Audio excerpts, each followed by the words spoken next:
Muling ikaw, Diyos, sa umaga na kapakita. Lord, we praise you because you are worthy to be praised, O God. Lord, salamat po muli sa araw na ito, God, na pinagkaloob sa amin. Salamat po sa isang linggo, O Lord, na kami po ay iningatan mo, Panginoon. Lord, minsan pa, Panginoon, humihingi po kami ng tawad, O God.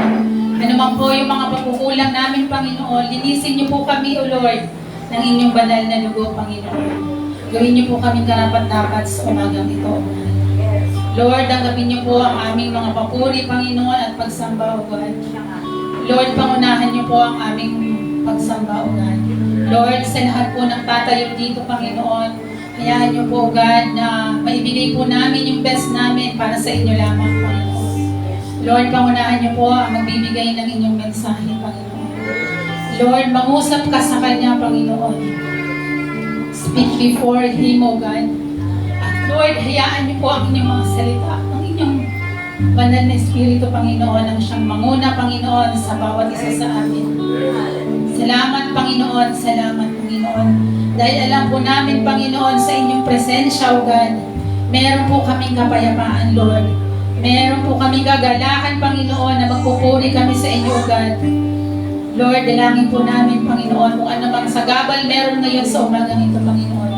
Tinatalian po namin ito in the name of Jesus. In the name of Jesus. Lord, ayun po ang siya, Panginoon, mag-intervene, O Lord, sa aming kalagitnaan. Pangunahan niyo po kami, O God. Dalangin din po namin, Panginoon, ang community, Panginoon, ng Frisco area, O God. Hayaan niyo po, Lord, ang inyong mga salita, Panginoon. Ang siya, Panginoon, mangusap, Lord, sa aming po mga nakapaligid dito, Panginoon. At Lord, ganun din po, Panginoon, sa aming bayan, O God. Patuloy po namin pinapanalangin ang aming po mga leader, O God. Hayaan niyo po ang pagkakaisa, Lord, ang siya, Panginoon, maghari sa puso ng bawat isa, O God. Salamat, Panginoon, sa oras na ito, O God. Sa inyo po namin binabalik lahat ng papuri, O God, pagsamba at pasasalamat. Ito po ang aming panalangin. Ang lahat po ay magsabi ng Amen.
Sing hallelujah to our God.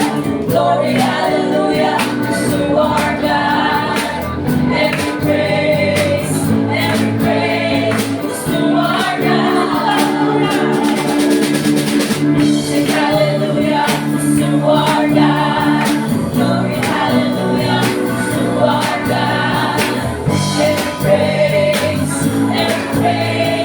to our God.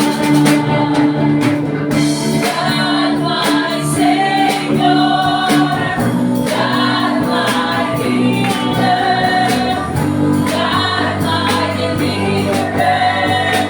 Yes, He is. Yes, He is. God, my Savior, God, my healer, God, my deliverer. Yes, He is. God, my Savior, God, my healer, God, my deliverer.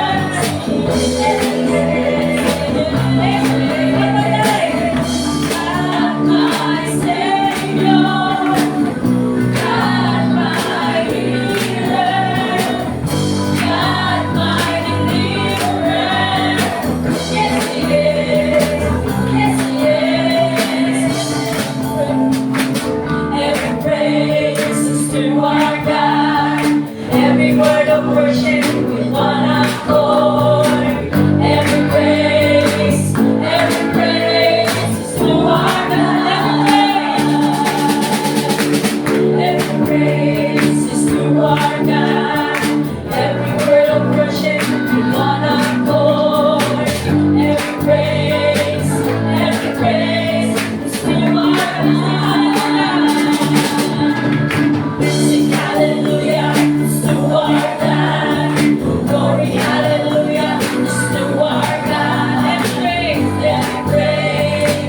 Every praise is to our God.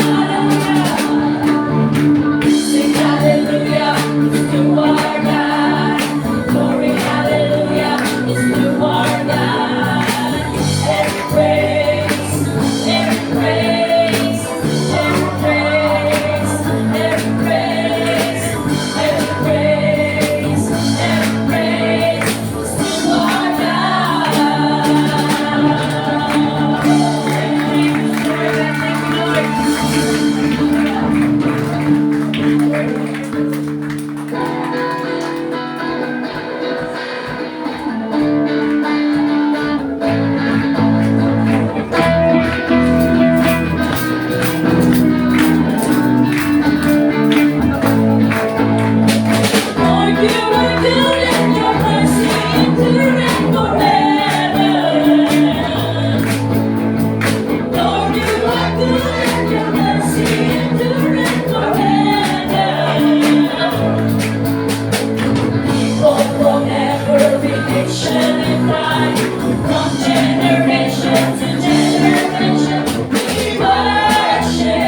I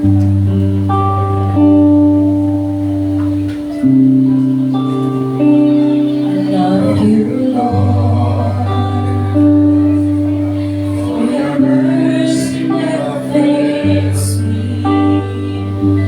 All my days I've been held in your hands. From the moment I wake up until I lay my head, I will sing of the goodness of God. And all my life you have been faithful. And all my life you have been so, so good. And every breath that I am able, I will sing of the goodness of God. I love your voice. You have led me through the fire, the darkest night. You are close like no other.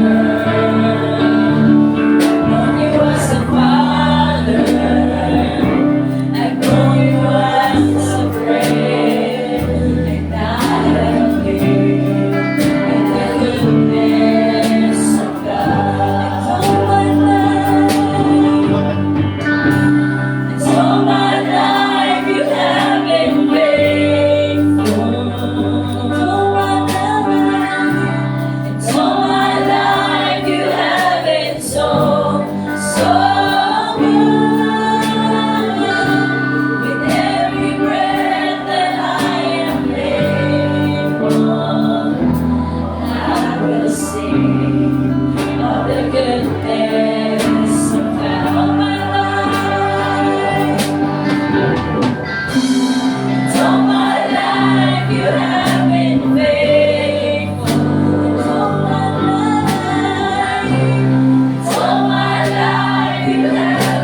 Panginoon. Amen. Kaya lahat po ng papuri at pagsamba ay sa inyo po lamang namin binibigay.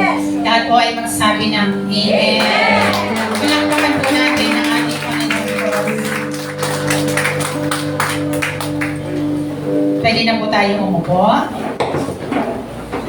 Purihin po ang Diyos sa umagang ito. Ayan. Ako po ay nagagalak dahil tayo po ay marami ngayon. Yung mga nasa likod po, pwede po natin i-occupy yung bandang second and third row po para po sa mga darating ay dyan na lang po sa likod. Ayan po, ang ating pong mga kids ay aakyat na rin. Handa na po natin ang ating mga sarili sa pakikinig po ng ating Word of God. Sige po. Hindi ko na po patatagalin. Tawagin ko na po ang ating mahal na pastora, Pastora Sinya Angeles. Palakpakan po natin ang ating Panginoong Pastora. Praise the Lord. Now and forever. Amen. Isang napakagandang pagpapala ang nakahanda para sa ating lahat sa araw na ito. Because you are loved. Makisabi sa katabi mo, I am blessed. Ramdam niyo ba yung na you are blessed? Amen. Tayong lahat ay pinagpala ng Panginoon. Kaya ang pagpapala ng Panginoon ay umaato sa ating kalagitnaan sa mga sandali ito. Mula pa kanina sa praise and worship natin hanggang sa matapos tayo, hanggang sa makauwi tayo, dala-dala natin ang magandang balita na ipapahayag ng Panginoon sa araw na ito. Handa na ba tayo na pakainin ang ating kaluluwa? Amen. Kung handa na tayo, tawagin natin ang tagapagsalita ng Panginoon sa araw na ito. Tawagin natin si Brother Dan.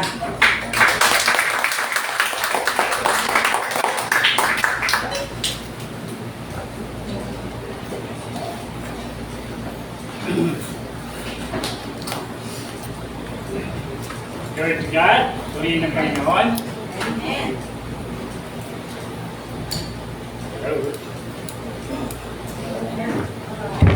Okay. Meron po bang bago ngayon dito? Sino po yung ngayon lang nakarating sa lugar na ito? First time niya? O hindi kaya siya ay ngayon lang napunta dito baga mag-siya na? Meron po bang bago ngayon? Glory to God. Welcome, Brad. Welcome ka dito sa aming fellowship, Federation Christ Fellowship. Purihin ang Panginoon. Napakabuti niya at tunay nga na ikaw ay dinala niya dito upang makasama namin at makinig ng kanyang banal na ang ating pong pag-uusapan ay ating vision. Do you know our vision? Love God and make Him known. Sino pong ating pag-uusapan? Do you love God? Amen. So if you love God, kinakailangan na yung mahal natin ay makilala. Kinakailangan natin ipakilala siya, ipamalita siya. At dapat po na mayroon tayong ginagawa upang may pakilala natin, may pamalita natin kung sino talaga yung ating Diyos na makapangyarihan sa lahat. Pero bago po tayo magpatuloy, nais ko pong tumayo tayo at tayo mananalangin. Inaaniyahan ko ang bawat isa. Glory to God.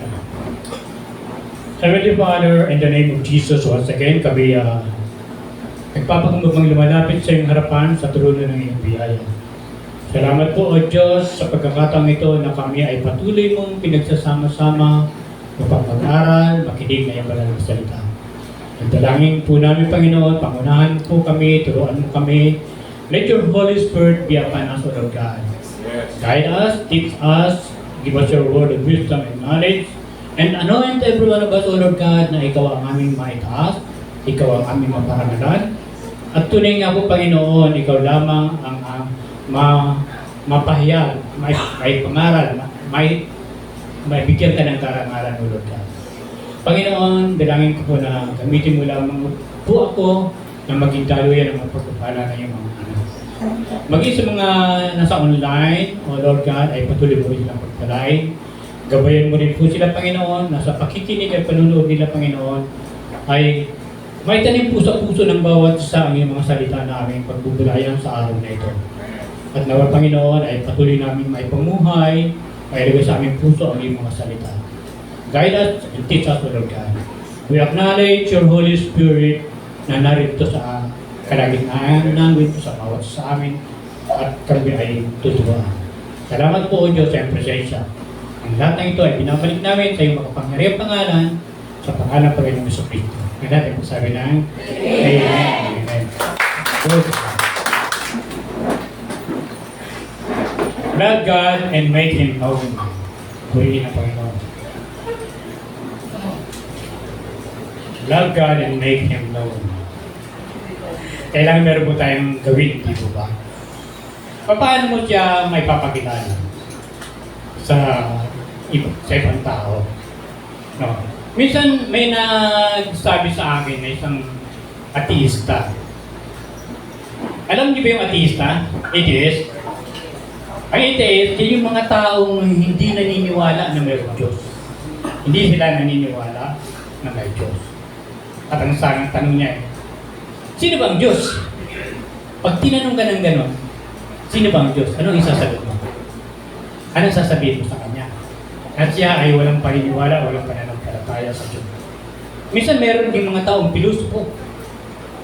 At hindi sila binabaliwala nila ang Diyos. At tatanungin ka, sino ba ang Diyos? Ano ba siya?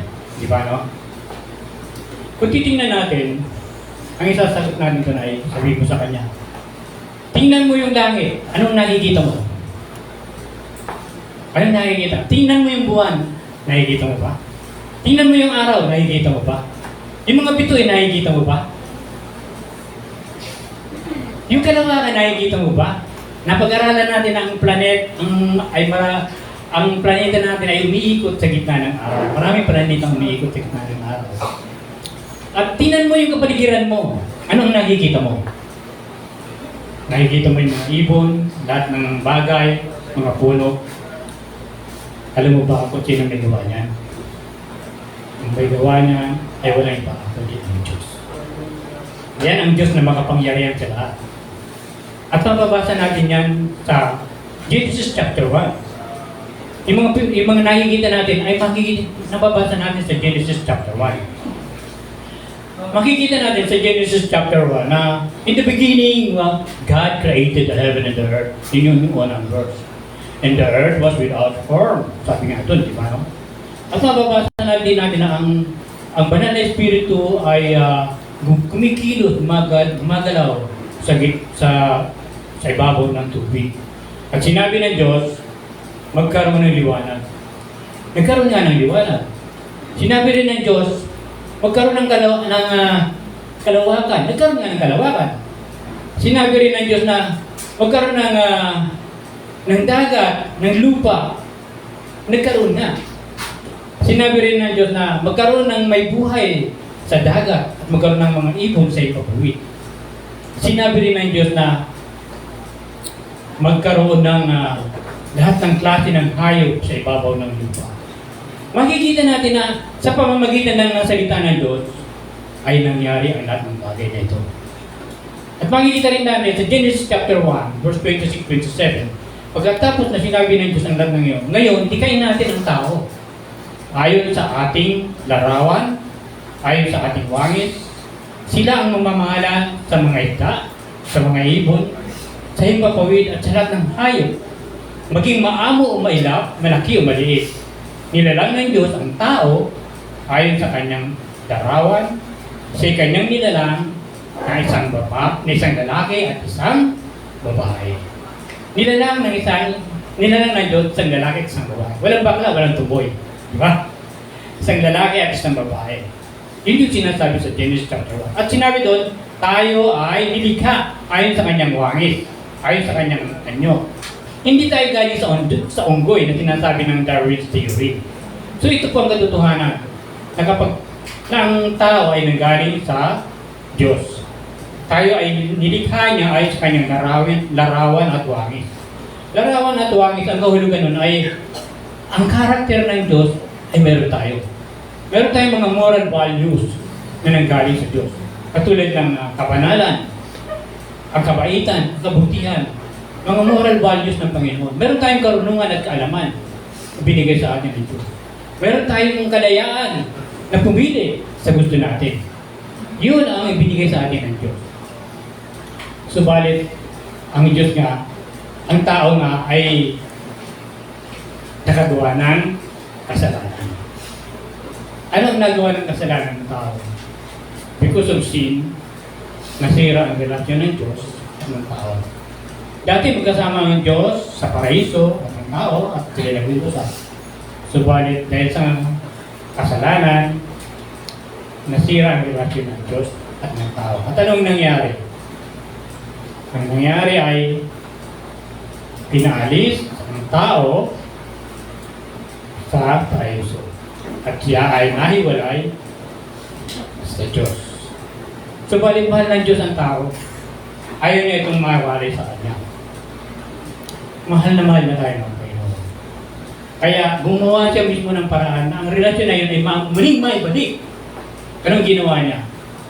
Sabi doon sa Genesis chapter 3 or sa John chapter 3 verse 16 na lagi nating nababanggit ni Pastora, nung nakaraan nabanggit ni Brother Peter, na gayon na lamang ang pag-ibig ng Diyos sa sangkatauhan. Kaya't ibinigay niya ang kanyang butong na anak, ang kaisa-isang anak, upang ang sino mang sumampalataya sa kanya ay di mapahamak, hindi magkaroon ng buhay na wala hanggan. So yun yung pagmamahal ng Diyos. Gumawa siya ng paraan para hindi tayo mawalay sa Kanya. At anong gagawin natin? Sumampalataya tayo sa Kanya. Sino yung anak? Walang iba kundi ang Panginoong Jesucristo. Bakit sa Kanya? Dahil sabi niya nga, siya mismo ang nagsalita nito. Sabi ng Panginoong Jesucristo sa John chapter 14 verse 6, ako ang daan ng katotohanan at ang buhay.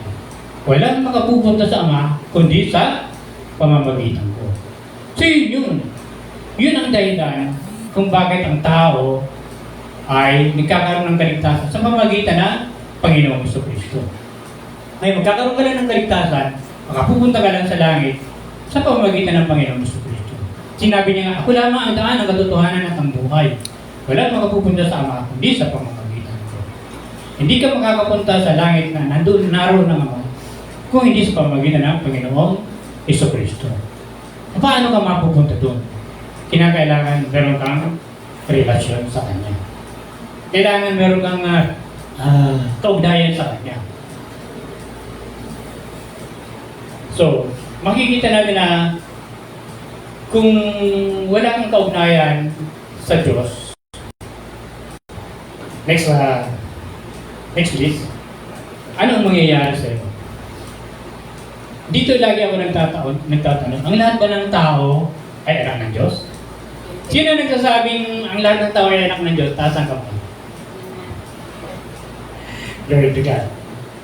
At sino naman ang nagsasabi ng hindi? Taas ang kamay.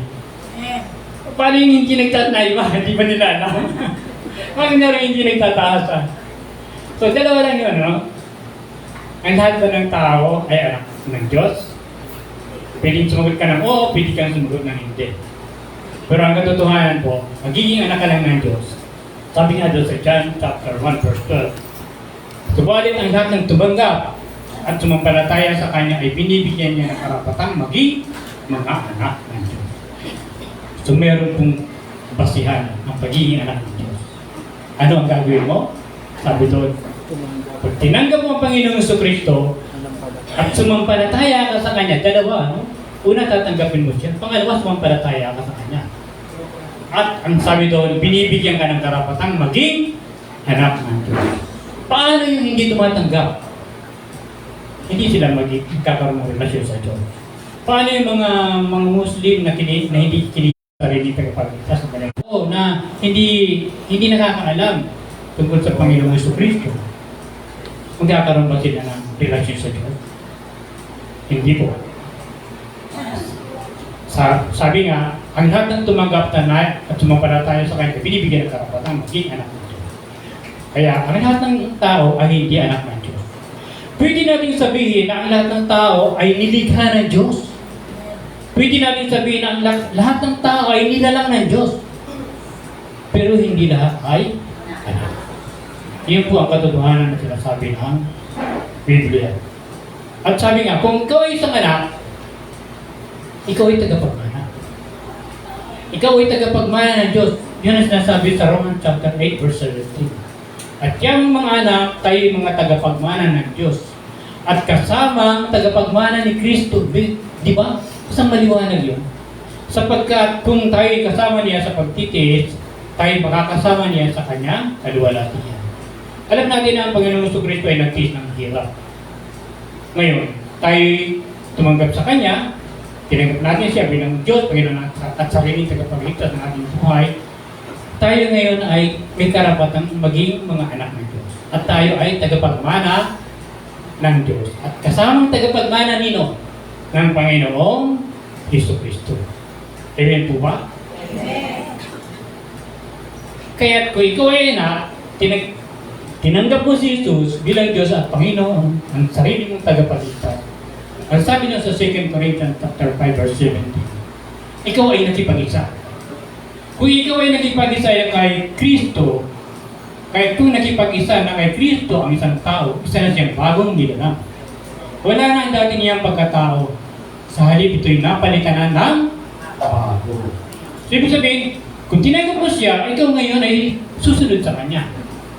Ikaw nga, sa mga alituntunin niya, sa mga layunin niya, ikaw ay magpapasagop sa Kanya. Dahil tinanggap mo siyang Panginoon, di ba? Pag sinabi mo Panginoon, siya masusunod, hindi ikaw. Di ba? So yun po yun. Kung tinanggap mo siya, nakipag-isa ka sa Kanya. Ibig sabihin, nang nakipag-isa, lahat ng gusto ng Panginoon ay susunod ka. Dahil nakipag-isa ka sa Kanya at tinatawag mo siyang Panginoon. Kung hindi mo siya tinatawag na Panginoon, hindi mo siya tunay na tinanggap. So yun po yun. Kaya kinakailangan minsan subukin natin ang ating mga sarili. Sabi nga ni Pablo sa 2 Corinthians chapter 5, subukin ninyo ang inyong mga sarili kung kayo'y namumuhay ayon sa pananampalataya. Kung pananampalataya mo ay napapadoob sa pagtanggap mo sa Panginoong Kristo. Tinanggap mo siya bilang Diyos, Panginoon sa rin tagapagligtas, susunod ka sa Kanya. Kaya suriin ninyo ang inyong sarili, sabi ni Pablo. Hindi ba ninyo nalalamang nasa inyo si Kristo Jesus? Maliban na lang kung kayo'y mga bigo sa pagsubok. Kasi mga Kristiyano, dumaranas ng pagsubok yan eh. Kapag ikaw ay tumanggap sa Panginoong Kristo, minsan maraming pagsubok lalo ang dumaranas sa buhay mo. Sabi nga, ang lahat ng iyon, kung yun ay nararanasan mo, yun ay pagsubok na nagpapatunay na ikaw ay sumusunod sa Panginoong Kristo. Pinapatunayan lamang na ang pananampalataya mo ay nakabase sa katuruan ng Panginoong Kristo. Ngayon, bumagsak ka sa pagsubok, hindi mo tunay na tinanggap ang Panginoong Kristo. Dahil bumagsak ka sa mga pagsubok niyon. Subalit kung nakikipagtiis ka at nakikita mo, sumusunod ka, doon mo mapapatunayan ikaw ay tunay na tumanggap sa Panginoong Kristo. Kung tinanggap mo siya, sabi nga, pinangutos niya, love God. Pinangutos niya, di ba? Love God and make Him known. Tanggapin mo ibigin mo ang Diyos. Sabi nga, Jesus commanded us. Sabi nga doon, sinabi ng Panginoong Kristo, thou shalt love the Lord thy God with all thy heart, and with all thy soul, and with all thy mind. Sinabi yun ng Panginoon. Ibigin mo ang Panginoon mong Diyos ng buong puso mo, ng buong kaluluwa mo, at ng buong pag-iisip mo. So yun yung patunay na dapat makita sa ating buhay. Sa ating buong pagkatao, kapag talagang mahal natin na Diyos, isusuko natin ang ating sarili sa Kanya. Buong puso, buong kaluluwa, at buong pag-iisip ay nasa pag-ibig natin sa pagsunod sa Panginoong Kristo. Kaya, if we love God, pagsikapan natin natin lumago sa presensya at kapangyarihan ng Panginoong Kristo. Doon lang mapapatunayan kung talaga ikaw nga ay tunay na Kristiyano. Ngayon, kung hindi mo sinisikap na ikaw ay lumago, anong mangyayari? Anong makikita sa'yo? If you are not actively seeking to grow closer to God, you are drawing farther away from Him. Kung hindi mo sinisikap na lumago ka patungo sa pananampalataya sa Panginoong Jesucristo, ikaw ay lumalayo sa Kanya. Nangangahulugan lang na ayaw mo sa Kanya. Nangangahulugan lang na hindi siya priority mo. Dahil hindi ka nagsisikap na lumago para sa Kanya. So yun po. If we love God, kailangan pagsikapan natin na lumago. Next please. So yun po yun. Kung mahal mo ang Diyos, sabi nga, make Him known. Kailangan ipamalita mo siya, ipakilala mo siya. Ipapamalita mo siya, ikaw ngayon ay isang ambasador. Sabi nga, ikaw ay representative ni Jesus. You are representing the Lord Jesus Christ. Sabi nga doon, now then we are ambassador for Christ. As though God did beseech you by us, we pray you in Christ's stead, be you reconciled to God.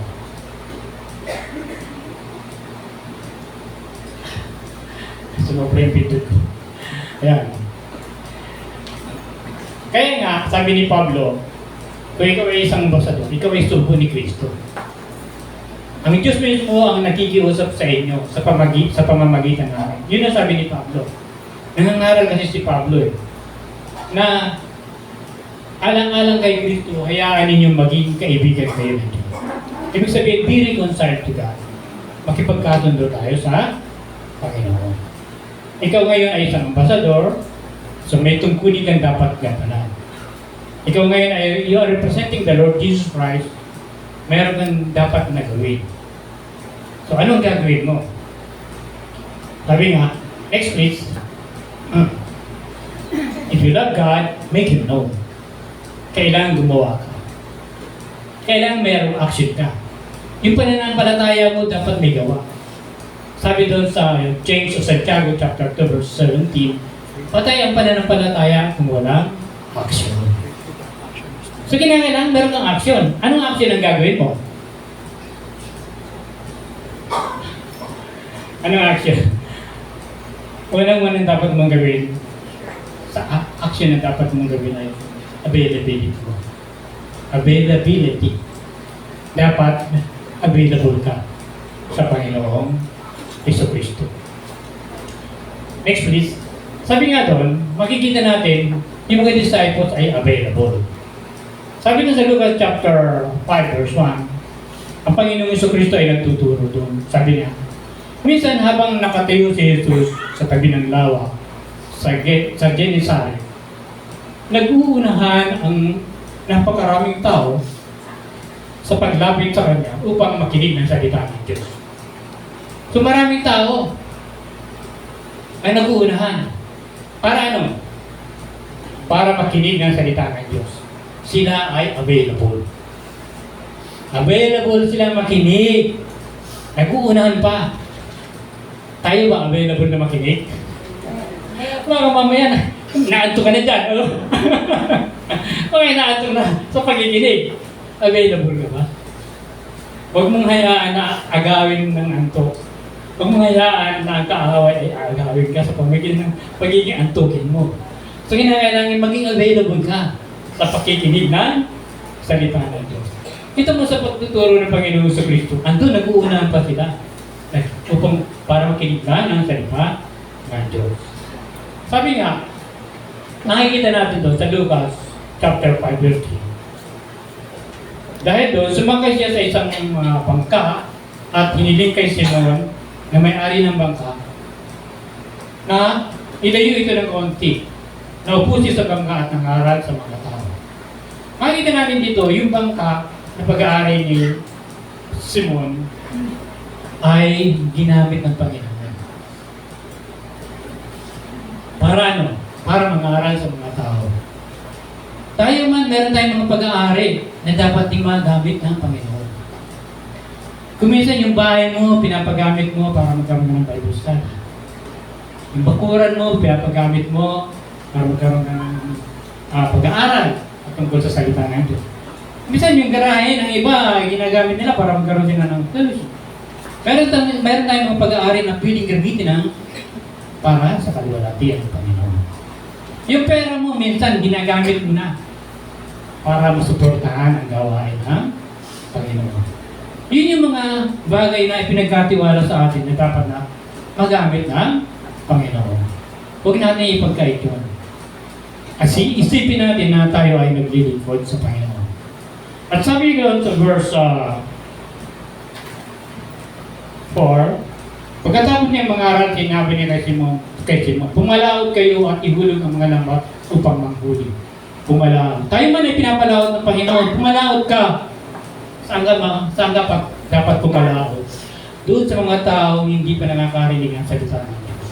Pumunta ka doon, pumalaot ka, ipangaral mo, ipahayag mo. Ibig sabihin, i-share mo ang word of God. Pumalaot ka.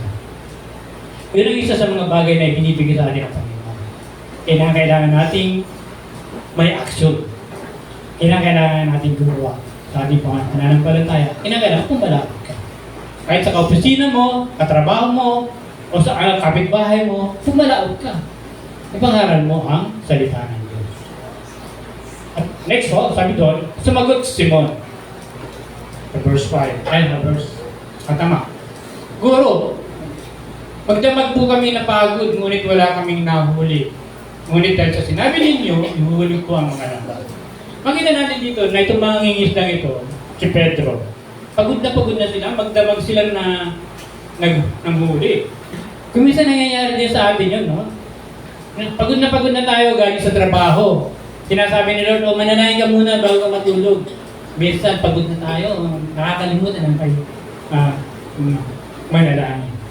Minsan sinasabi sa atin ng binubulong sa atin, magbasa ka muna. Pagod na hindi ka na magpagbasa. Magpagbasa ka muna ng kahit na ilang mga verses. Minsan dahil sa pagod mo, hindi ka na magpagbasa. Minsan sinasabi ng Banal na Espiritu Santo sa iyo, turuan mo nga yung mga anak mo, turuan mo nga yung pamilya mo. Magbahagi ka man lang ng isang verse para matutunan nila yun.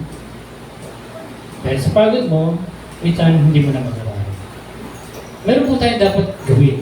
Meron tayong action dapat gawin. So po yun. Kahit pagod ka na, si Pedro kahit pagod na, anong ginawa niya?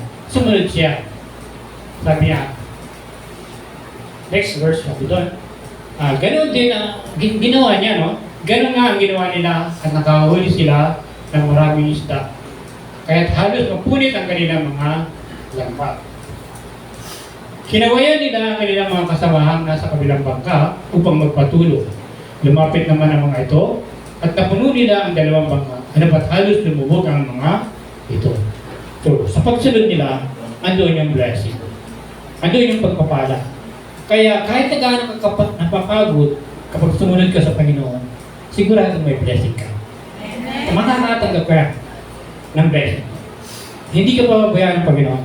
Kahit na ikaw ay hirap na. Lagi siyang nakasubay ka. So yun po yun, no? Huwag tayo mga ginawa. Sabi nga, gawin natin yung sinasabi sa atin ng Panginoon. At dahil doon, sabi, nagkilala sila, no? Nagkilala siya ng kanyang mga kasama dahil sa dami ng kanilang huli. Gayun din sina Santiago at Juan ng mga anak ni Zebedeo at mga kasosyo ni Simon. Sinabi ni Jesus kay Simon, huwag ka nang matakot, malangay yung mga tao na salip ng mga isda ay iyong huli.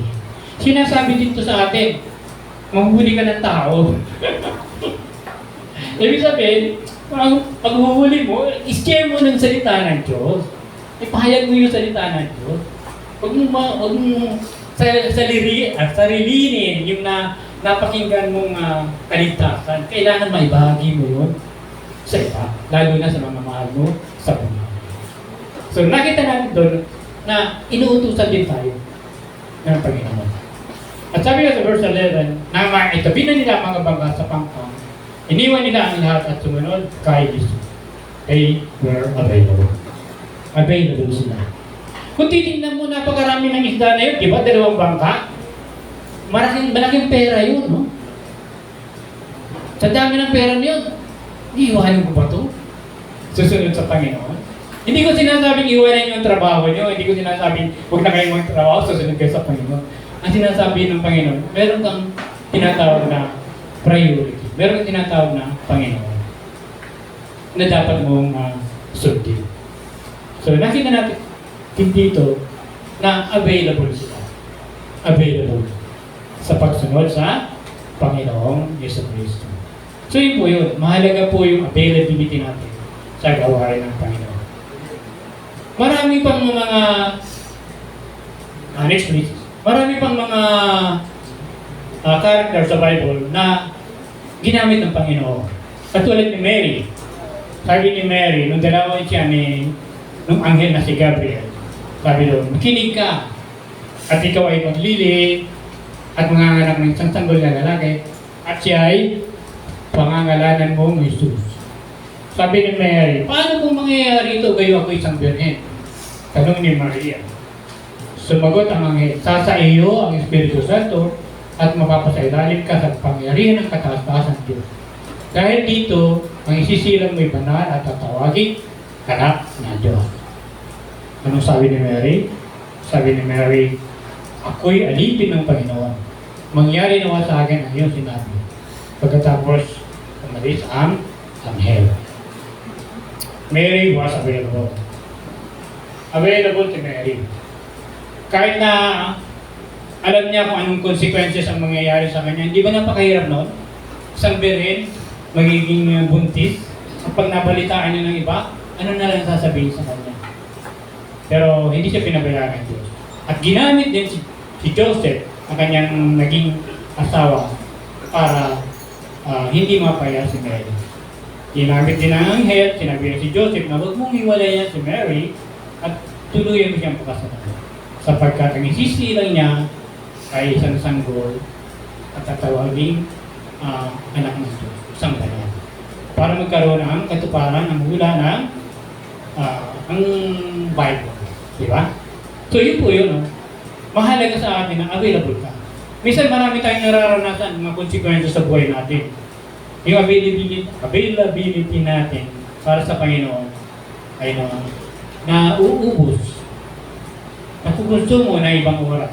Katulad nga lang nabanggit ni Brother Peter, yung cellphone na malakas umubos ng oras. Yung available natin para manalangin, natatangay na sa panunood ng cellphone.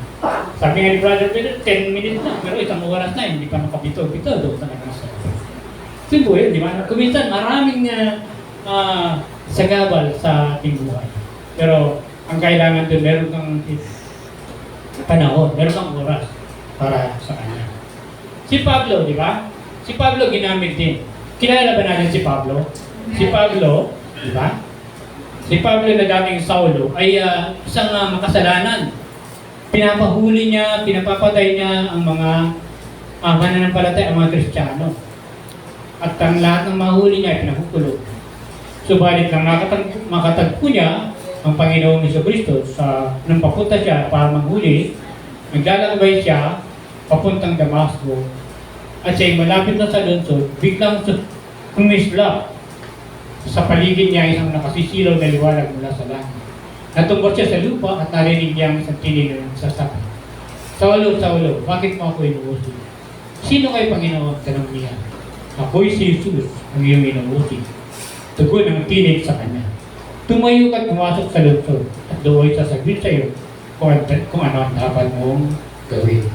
Tumakita namin dito na si Saulo o si Pablo na dating pangunahing taga-usig ng mga Kristiyano ay biglang nagbago. Tinawag niya ang Panginoon. Sino po kayo, Panginoon? At makikita naman natin na si Pablo ay available. Available siya. Available siya para sa Panginoon. Kung titingnan mo, ang New Testament, marami siyang librong ginawa. Marami siyang nasulat. Kahit na nasa kulungan siya, available pa rin siya. Nakakapagsulat pa rin siya at nakakapangarap. Kahit na nasa loob pa rin siya ng kulungan. So yun po yun, mahalaga sa buhay natin ang availability. Sabi nga, whatever ministry God has given you, you need to be available to do. Before God will use anybody, they have to be available to be used. Nobody was consistently and mightily used of the Lord in the Bible unless they were first willing to be made available. Hindi ka gagamitin ng Panginoon kung hindi ka available. Kahit na marami ka pang talento, marami ka pang alam sa buhay, kung hindi ka available, ay hindi ka magagamit ng Panginoon. Available ka ba para kay Lord? Tanungin mo nga yung katabi mo. Available ka ba para kay Lord? Amen? Lord, di ka. Available ka ba? Available ka ba para kay Lord? Lord, di ka. Available ka ba? Purihin ang Panginoon. So, sino ba ang iyong priority? Who is your priority? Available ka kay Lord, siya ang pangunahin mo. Siya ang iyong priority. So yun po yun, ha? Next please. Nakikita natin dito na kailangan meron kang gawin, gumagawa ka, may action ka. Availability, ang unang-unang kailangan may pakita sa'yo. Available ka sa lahat ng bagay. Ang susunod, dapat meron kang compassion. Meron kang commitment. Katulad ng Panginoong Jesucristo, meron siyang commitment, meron siyang compassion. Mapabasa natin sa Matthew chapter 9, verse 35-38. Ang Panginoong Jesucristo ay nilibot ni Jesus ang lahat ng mga bayan at nayon. Doon nagtuturo siya sa kanilang mga sinagoga at ipinapangaral ang magandang balita tungkol sa paghahari ng Diyos. Ayun, nagtuturo. Dapat available din tayo, meron tayong compassion na magturo, meron tayong commitment na magturo. Sabi rito, pinagaling din niya ang lahat ng mga tao may sakit at karamdaman. At sa verse 36, makikita natin dito. Nang makita niya ang napakaraming tao, nahabag siya sa kanila. Sapagkat sila ay naglulupay-pay at libang-lito para mga tupang walang pastor. Kaya sinabi niya sa kanyang mga alagad, napakarami ng aanihin, ngunit kakaunti ang mag-aani. Idalangin ninyo sa may-ari ng aanihin na magpadala ng mga mag-aani. So, andun yung compassion ni Jesus sa mga tao naglulupay-pay. Sabi nga, litong-lito, parang mga tupang walang pastor. Dapat mayroon din tayo nun. Magkaroon tayo ng compassion doon sa mga tao na nanghihina, na hindi alam ang gagawin, kung minsan walang direksyon ng buhay. Magkaroon din tayo ng compassion. Magkaroon tayo ng commitment na maibahagi ang magandang balita. Next please. Sabi nga, sa Lucas, may babasa natin doon, yun ang commitment ng Panginoong Jesucristo. Nagpunta siya dito para ano? Para hanapin ang mga nawawala at iligtas. Iligtas ang mga nawawala. Dapat ganun din tayo, hindi ba? Kung tayo nagipag-isa sa Kanya, meron tayong dapat gawin. Nahanapin mo rin yung mga taong naliligaw, naglandas. Lalo na yung may mga bisyo. Lalo na yung mga nalululong sa hindi magagandang bagay. Kailangan ma-sharean sila natin ang salita ng Diyos. So yun po ang isang dapat natin gawin. No? Sabi nga, bawat isa sa atin ay may pananagutan. Katulad ni Pablo, no? Sabi nga ni Pablo, sa Romans chapter 1, verse 14 to 16, sabi niya, may pananagutan ako sa lahat, sa mga sibilisado, sa mga barbaro, sa marurunong at sa mga mama. Ibig sabihin, lahat ng tao na hindi pa nakakilala sa Panginoong Jesucristo, meron tayong pananagutan. Kailangan natin may bahagi ang kaligtasan.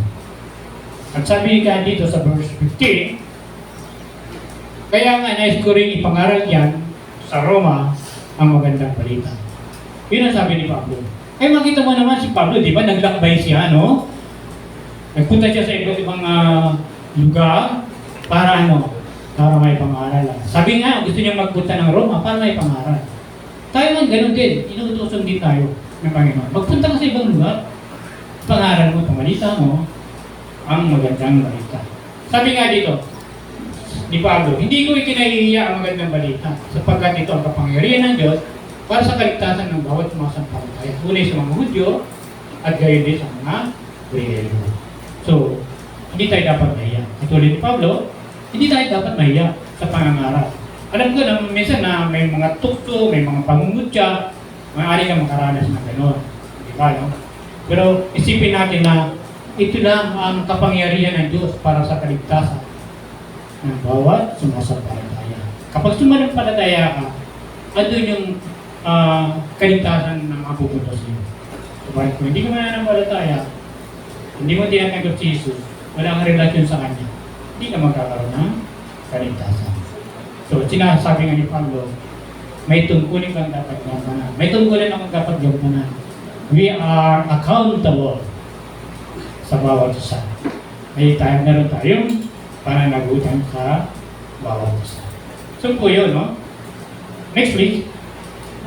Sabi nga dito, available at meron kang passion, meron kang commitment. Trust. Yung action na gagawin mo, yung sa trust, pagtitiwala. Sabi nga, trust in the Lord with all thine heart, and lean not unto thine own understanding, and all thy ways acknowledge Him, and He shall direct thy path. So makikita natin na kaya ka magtiwala. Buong puso at lubusan, at huwag kang mananangan sa sariling karunungan. Sa lahat ng iyong gagawain, siya ay alalahanin upang ikay patnubayan sa iyong mga tatahan. Malimit na papakinggan natin ito, nakabasa natin, nakalawaan natin. At talagang dapat na huwag tayong mag-alilangan sa Panginoon. Magtiwala sa Kanya. Ngayon, ang Panginoon din naman ay nagtitiwala sa iyo. God is also expecting from us. Ang Diyos din naman ay umaasa din sa iyo. Umaasa siya na may gagawin ka rin para sa Kanya. Nagtitiwala din siya sa iyo. Yung mga pinagkatiwala niya sa iyo, ay dapat mapamahalaan mo ng maayos. Katulad na lang anong nabanggit ng nakarang Sunday sa Pastor Sinyan, Brother Peter, yung talent na ibinigay sa iyo, ay pinagkatiwala sa iyo, ay dapat may kahusayan mong pamahalaan. Dapat mahusay kang pamahalaan. Sabi nga, next please. Next. Pag pinagkatiwalaan ka sa maliit na bagay, at ito ay nagampanan mo, pinagkakatiwalaan din sa malaking bagay. So, kung nabasa natin yun, napakinggan natin yung nung preaching ng Sunday at ipastora nung nakarang fasting and prayer about the talent, yung pinagkatiwala sa Kanya ay pinamalaan niya. Maliit na bagay lang yun at anong sabi ng Panginoon sa kanila? Welcome, my faithful and good servant. Makisalo ka sa aking kagalakan. Ganon din ang sasabihin sa iyo pag nagampanan mo yun. Welcome, my good and faithful servant. Samahan mo ako. Yun ang sasabihin sa iyo. Kaya kung mapapagkatiwalaan ka sa maliit na bagay, mapagkakatiwalaan ka rin sa malaking bagay. Mapagkakatiwalaan ka ba? Tanungin mo nga yung katabi mo, mapagkakatiwalaan ka ba? Mapagkakatiwalaan ka ba sa mga binigay sa iyo ng Diyos? Amen. Glory to God. Kung mapagkakatiwalaan ka, yun, kailangan lagi tayong manalangin na yung mga pinagkatiwala sa atin ng Diyos ay magampanan natin ng may kaayusan, ng may kahusayan. So yun po yun, no? Trusting God, at ang Diyos naman ay nagtitiwala sa atin na magagawa din natin yung mga pinagkatiwala niya na dapat nating gawin. Amen po ba? Next please. Sabi nga doon, yung mga pinagkatiwala yun ay isang malaking bagay para sa iyo. So yun, ang susunod ay sa action na gagawin mo, dapat meron kang involvement. Involvement, o yung ibig sabihin, sumasama ka, maayon ka, involved ka sa gawain ng church, sa mga ministry. Hindi ka dapat na manood lang, maupo lang, makinig lang, dapat sumama ka. Kasi doon ka rin nalago eh. Ang pag-i-involve mo, o pagsasama mo sa mga Bible study, sa mga prayer meeting, doon ka nalago. Katulad nung mga unang sa Acts chapter 2 verse 42, anong ginagawa nila? Ang sabi nila, and they continued steadfastly in the apostles' doctrine and fellowship, and then breaking of bread and then prayer. Ang disciple noon, ang mga mananampalataya noon, ay nananatili sa mga tinuturo ng apostol. Ibig sabihin, andun yung kanilang pag-aaral, pagbabasa, pag-sharing ng Word of God.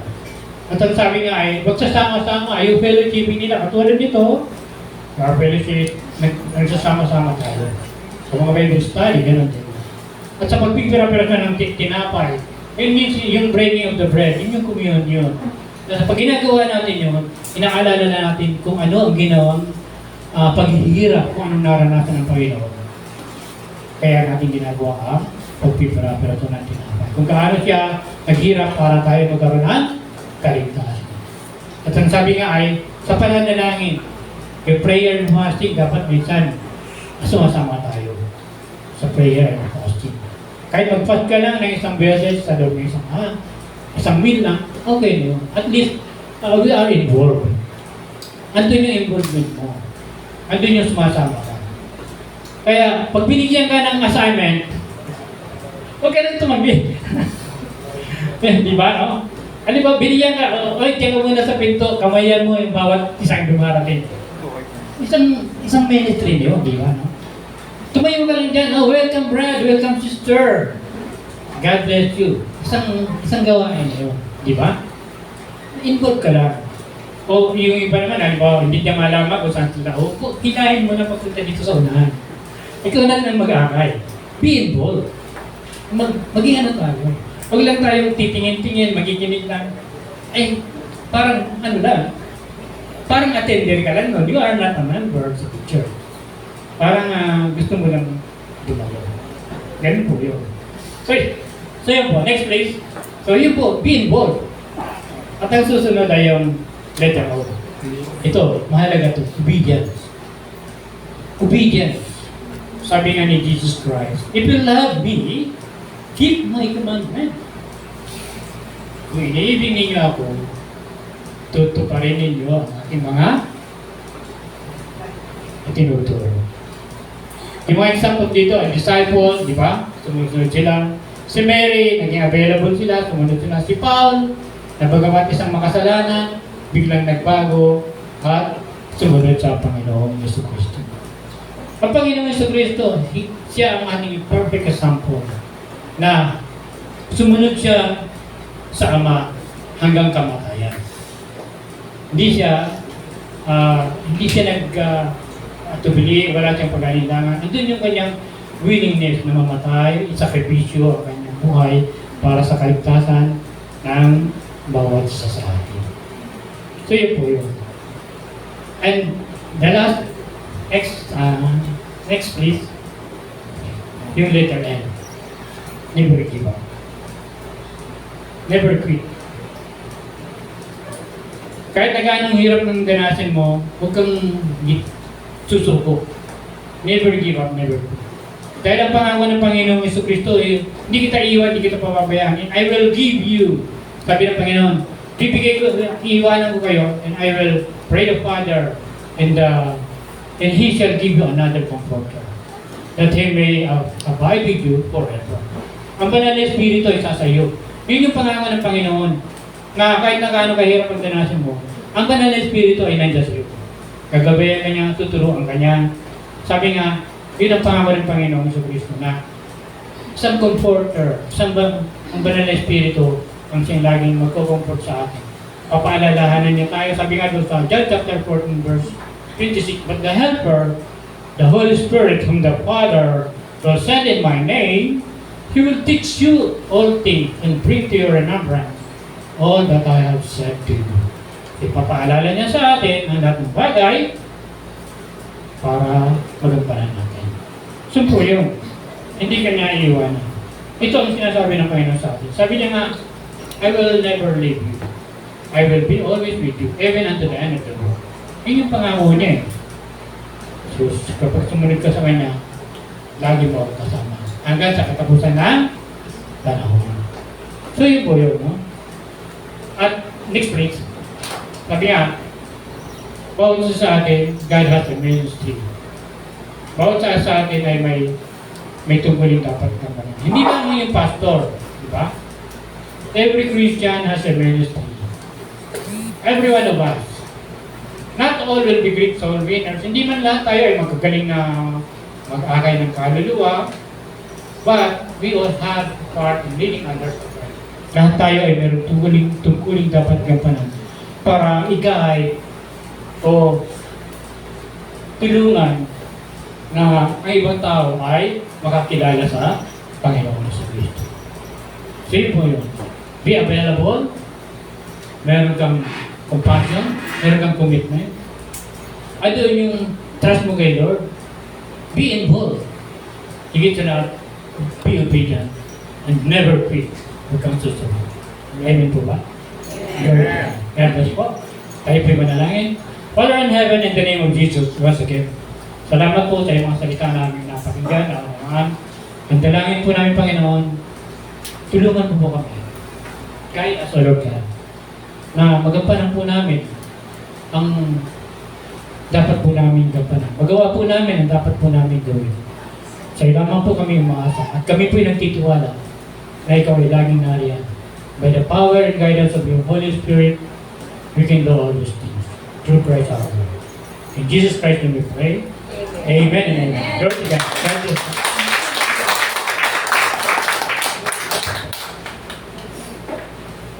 Tawagin ko po si Pastor.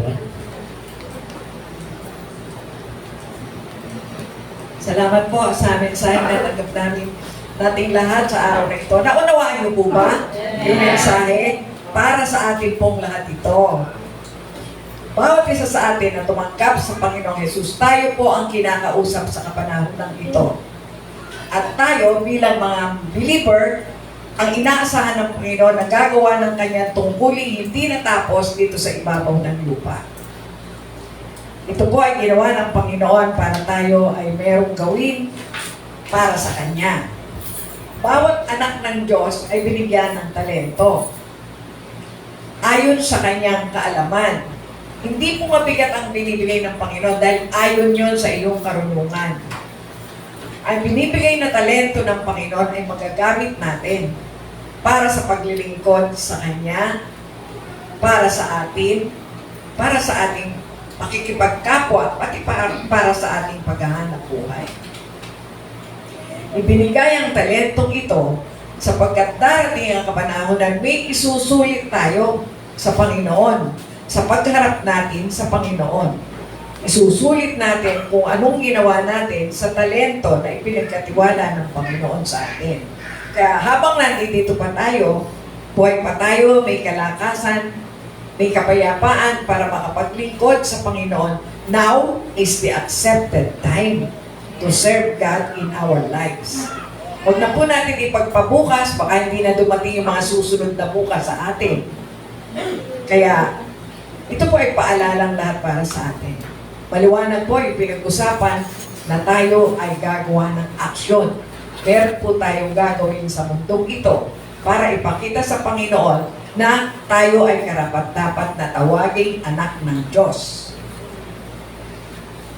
Tinawag tayo na anak ng Diyos sapagkat tayo ay kumilala, nanampalataya, pero hindi lamang po hanggang doon.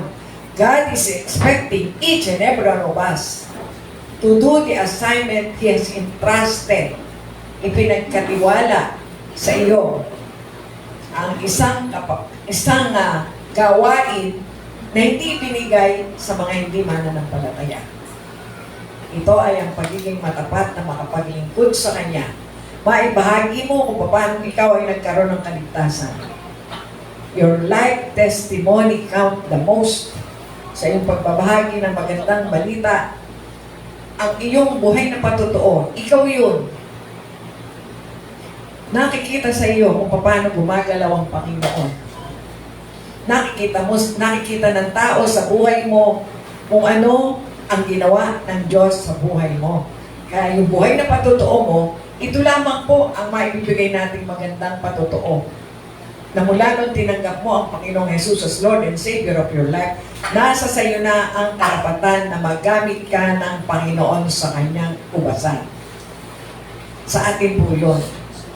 Na maipaglilingkod natin ang talentong ibinigay sa atin, iba-iba po ang talento. Sabi nga po, sa Bible, hindi mo makikita ang salitang member of the church. Pero makikita mo doon ay disciple. Nagdidisipulo sila, hindi sila member. Ang isang nagdidisipulo ay ginagamit ng Panginoon. Yaan ay binigyan ka ng mga kaalaman. Ayon sa iyong kaalaman, magagamit mo ito upang makapagbahagi ka ng magandang balita sa iba. Yun lamang po ang hinihintay ng Panginoon, na magampanan natin sa mundong ito. Kaya ang pangako niya, hindi kita iwanan, hindi rin kita pababayaan. Kaya yung aksyon, ang hinihintay ng Panginoon, magampanan natin sa kapanahon ng ito. Although alam ko po, marami na ang umaaksyon sa atin, marami na ang gumagawa, dahil tayo ay tinatawag na we are the soldiers of Christ. Mga sundalo tayo ng Diyos dito sa mundong ibabaw. Ang sundalo, lumalaban. Hindi na lang, walang kibo na lang. Now is the accepted time, sabi ng Panginoon. Itong kapanahon na ito, na nakikita natin ang takbo ng mundo, maraming barriers, maraming mga pagsubok, pero huwag tayong sumuko sapagkat sabi ng Panginoon, hindi kita iiwanan sa labang ito. Hindi rin kita pababayaan. Yung pangako na yan, isa naririnig natin sa tao. Pero sa tao, mabibigo tayo. Pero sa Diyos, kailanman, hindi tayo mabibigo. Sapagkat ang lahat na ay ibinigay na sa atin ng Panginoon, lahat ng mga pagpapala, basta tumawag tayo, sabi niya, sasagutin niya tayo. Lalo na sa pagbabahagi ng magandang balita, sabi natin, lahat ng mga anak ng Diyos ay mahal niya. Kaya nga yung pangako niya, ulitin natin, lagi natin inuulit, hindi kayo iwanan, ipababayaan man ng Panginoon. Lahat po ba dito ay member ng church? Totoo po, nakapag-fill up ba kayo ng form? Sino po ang hindi pa nakakapag-fill up ng form? Meron po ba? So, yung mga hindi po nakapag-fill up ng form, member po ba kayo or visitor lang? Kailangan po maintindihan po natin dahil yung salita ng Diyos para sa ating lahat. Kaya, kung kayo po ay member, may panatagutin ng church sa inyo. Kung hindi naman, kung kayo ay bisita lamang or pumupunta lang dito para makinig lang, kailangan po maging member kayo. May pananagutan po ang church, kaya yung pagtuturo po, isusulit natin itong church sa Panginoon. Pero kayo, individually, magsusulit ayon sa talento na ibinigay ng Diyos sa inyo. Kaya kung meron pa pong hindi nakakapag-fill up ng form para maging member kayo, meron po tayong form na available. Ang mga member po, pinapanalangin ito araw at gabi. Meron po tayong 24 oras na may nananalangin sa lahat ng mga member. Kaya po, hindi pa po kayo member, meron po tayong available na mga form para kayo po ay mag-fill up. Dahil ang mga member po ang pananagutan ng church. Kaya ngayon pa lamang po, pinapaalala natin, yung hindi pa po nag-fill up, meron po tayong available na form na maaari pong pag nag-grupo kayo mamaya ay pwede ninyong fill upan. Ang Panginoon po ay napakabuti para sa ating lahat. Yung pong mga naririnig nating salita ay para sa mga anak ng Diyos. Sabi nga po kanina, hindi lahat ng tao anak ng Diyos. Dahil hindi lahat ng tao kumilala sa Kanya, sa ginawa Niya sa bundok ng Kalbaryo.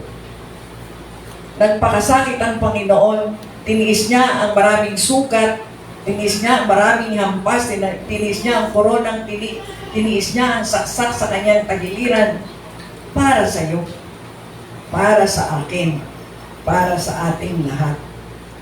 Yun po ang dahilan ng Panginoon na lahat ng kumilala sa Kanya, tumanggap sa Kanya as Lord and Savior of their lives. Ito po ang tinatawag na mga believers or mananampalataya. Kaya nga po, sa araw na ito, i-remind lang po natin, kung kayo po ay hindi pa nakapag-fill up ng form, meron pong form na available mamaya para sa inyo. Gawin po natin totohanan ng bagay na ito. The church, the head of the church is the Lord Jesus Christ. Tayo po, tagapamahala, ang pastor, ang mga worker, nangangalaga po sa lahat. Kaya kailangan po malinaw para sa ating lahat na miyembro tayo ng church. Diba, pag member kayo, nakikialam kayo, aalaman ninyo kung ano mga nangyayari sa isang organisasyon na kinakaaniban ninyo. Di po ba? Dahil may pakialam kayo. Pero kung member lang, kung visitor lang po kayo, wala kayong kinalaman sa church. Kaya kailangan po mag-member kayo para ang church merong pananagutan sa inyo. Amen po? Amen. So, yun po ang magandang halimbawa na magagawa natin, maging member muna tayo para may pakialam po ang church sa buhay nating lahat. Kayo po ay pinapanalangin araw at gabi. Pinapanalangin po lahat ng mga workers, pinapanalangin ang lahat ng mga members. Ilagay po natin ang tama para maging kaaya-aya tayo. Ito po ay isang pagsunod sa alituntunin na napag-aralan natin. Sumunod po tayo sa alituntunin ng Panginoon sapagkat mahal ng Panginoon tayong lahat. Pero kailangan po lumagay tayo sa tama. So, sa oras po na ito, kung meron pong bago tayong kasama sa mga sandaling ito, meron po ba? Inaanyayahan po na kung narinig niya ang mensahe, inaanyayahan natin na lumapit po sa harapan kung meron po. Kung wala po, lahat ng mga nangangailangan ng special prayer sa mga sandaling ito. Kung sino po sa atin ang mga nangangailangan ng special prayer sa oras na ito, inaanyayahan din po kayo dito sa harapan upang kayo ay ipanalangin.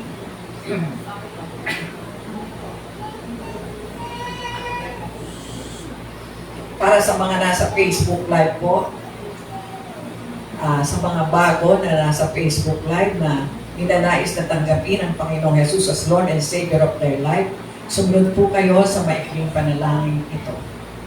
Ariin niyo po na ang panalangin ito ay nanggagaling sa inyong puso.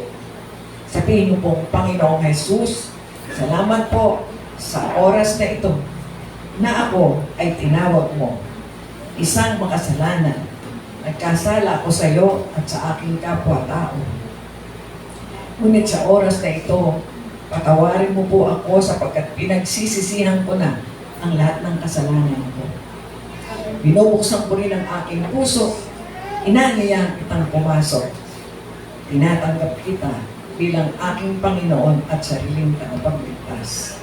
Salamat po sa kamatayan mo sa bundok ng Kalbaryo at ngayon sa kaligtasan ko. Salamat po sa biyayang ito sa pangalan ng Panginoong Jesus. Amen. God bless you.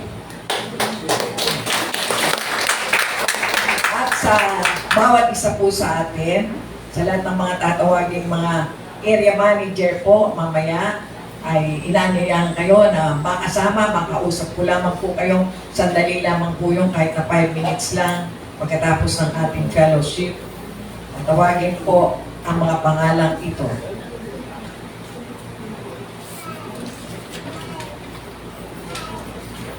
Ito po ang magkakaroon na po tayo ngayon ng area manager. Sa Karagay, si Sister Eva at si Sister Roxanne. Sa Bulacan, si Sister Jenny Badokdok. Manresa 1, Sister Mila Almasar. Balik-balik, Sister Presi at ang kanyang asawa. Tandang Sora Coliat, Brother Nani. Santa Quiteria, Brother Peter. Rojas, Sister Juby. Tandang Sora 2, Brother Lito. Muñoz, Sister Relly Loquinto, Bulacan 1, Sister Edith and Company, Manresa 2, Sister Arsenia and Company, Novaliches Subdivision, Brother Richard, Montalban, Brother Jojo, Cavite, Brother Junjun, Commonwealth, Sister Santa and Marian, Prisco, Sister Norma, Lisa, Salve, Sister Eva and Susan. Bulacan 3 or Plaridel, Sister Aline. Sa Prisco po, ito po ay kay Barangay Paraiso, Damayan, Mariblon, Del Monte, Santa Cruz. Yun po ay pangangasiwaan ni na Sister Norma, Lisa, Salve, Eva at Susan. Pag-uusapan po ang lahat ng ito. Mangyari lamang po na magpaiwan kayo pansumandali. Mamaya mga 5 minuto lang po at kayo po ay makakausap. Maraming salamat po. Yan. Salamat po sa mga announcement. Yan po ang incoming project po ng ating church. Sige po, alam ko po na pagpala tayo sa ating mga narinig na word of God kanina. Ngayon po tayo naman magbibigay ng pagpapala sa ating pong Panginoon. Handa na po natin ang ating mga kaloob. At tawagin ko po si Sister Eva para po sa kanyang song offering.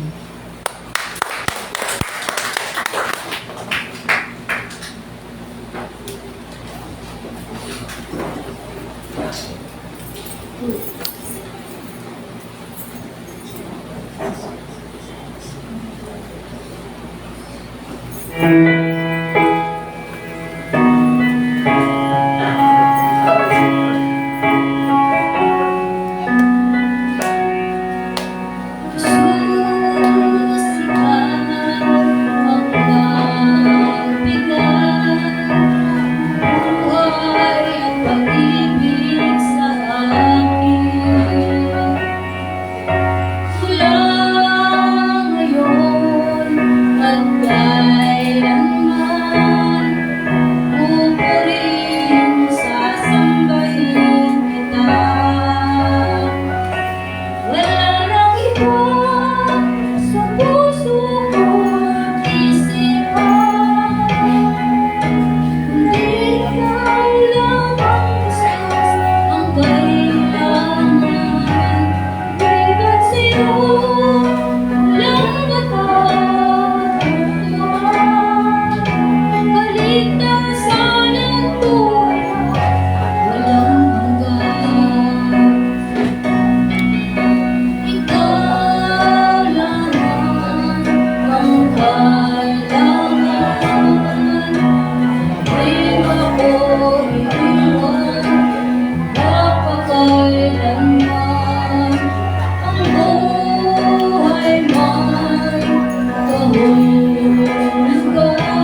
Salamat po aming Diyos sa pribilehiyo, Panginoon, na kami po ay muling makapagbigay sa inyo, Lord. Tanggapin niyo po ang aming mga tithes and offering, O God, bilang pagsunod po, Panginoon, at pag-ibig po namin sa inyo, Lord. Mapagpalain mo po ang mga kaloob na ito.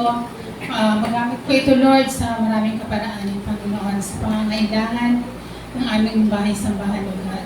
Bless mo po ang bawat isa, Panginoon. Sa inyo po lahat ng papuri, pagsamba at pasasalamat sa pangalan ni Jesus. Amen. Para po sa ating mga additional announcement, ang ating pong Tuesday group pa rin ay nandito pa rin po. Tuloy-tuloy po ang kanilang gawain na mentoring po na ginagawa. Kasama po ang ating mga leaders and pinangungunahan po ito ng ating butihing bishop, si Bishop Edgar Poco. And ang Wednesday group po, kasama po natin sa panalangin dahil ang kanila pong gawain ay tuloy-tuloy pa din po na ginagawa dyan sa station ko po ng Masambong, headed po by our dear pastor, Pastora Sinya. And ang March po, meron po tayong project po, yun po yung livelihood project po na pangungunahan po yan ng ating mga men and women po, and sa April din po ang ating po ang anniversary. So yun lamang po muna ang ating mga announcement. And meron pa po, Ate Jory? Okay na po. Sige po, tawag po na po ang ating praise and worship team para po sa ating recession.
us bow our head in prayer. Muli, dakilang Diyos na makapangyarihan sa lahat. Maraming salamat po sa mensaherang ginamit mo at sa mensaheng tinanggap namin sa araw na ito. Patuloy mo pong pagpalain ang kanyang ministry, Panginoon. Maraming salamat din sa kongregasyon na ito na pinagpala mo, Panginoon, sa lahat ng mga mensaheng natatanggap namin na magampanan po namin ang buong puso sapagkat ikaw ang aming pinaglilingkuran. Maraming salamat po maging sa mga nasa Facebook Live. Kung anong pagpapala ang natanggap po namin sa araw na ito, ganong pagpapala rin ang matanggap nila. Maraming salamat po sa pagkilos mo sa aming kalagitnaan, sa pagpapagaling mo sa may mga karamdaman, even healing packet, Panginoon. Sa lahat ng mga problema, alam po namin na kinatagpo mo na ang problema ng mga anak mo. Maraming salamat po. Sa iyo lamang lahat ng papuri, pasasalamat, pagsamba. Ito po ang aming samot panalangin sa matamis na pangalan ng Panginoong Jesus. Tayong lahat ay magsabi ng Amen. God bless you.